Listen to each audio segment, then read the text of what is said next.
Do you trust national news outlets? Young or old, left or right, few Americans do.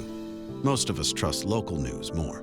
But be warned, billionaires are secretly funding local news outlets in hopes of propagandizing you.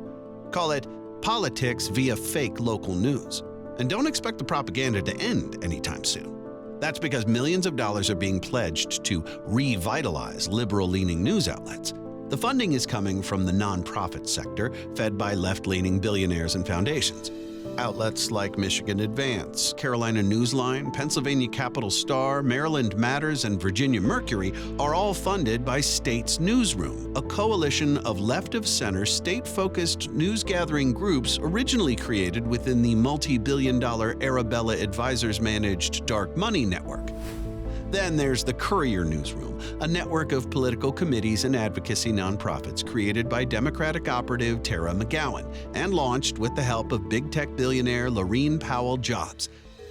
The idea is to bypass traditional political advertising tactics and instead using websites that claim to be local news. These sites are focused on swing states, including Arizona, Michigan, North Carolina, Pennsylvania, Virginia, and Wisconsin.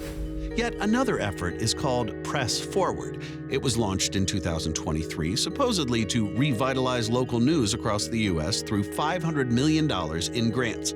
Its funding comes from 22 organizations, including major left-of-center grant makers such as the Billionaire Foundations named for John D. and Catherine T. MacArthur, John S. and James L. Knight, and Henry Ford. At the same time, Pierre Omidyar, the former chairman of eBay, is funding a push for regulation of social media companies that would censor online speech and debate. In addition, the investigative journalism outfit ProPublica feeds left-leaning news outlets with so-called nonpartisan research. Rich donors to ProPublica include the Sandler Foundation, which also funds the Democratic-aligned pressure group Demand Justice, the Hewlett Foundation, which also funds the pressure group Fix the Court, and the Open Society Foundations, funded by Democratic megadonor George Soros. Since the election of Donald Trump as president in 2016, liberal activists have taken a strong interest in building news outlets to promote left-wing ideology, defend liberal policies, and attack conservatives. If you're angry about billionaires and their fake local news henchmen, then share this video and spread the news. Their fakery only works when people don't know about it. Expose it to sunlight, and it turns to dust.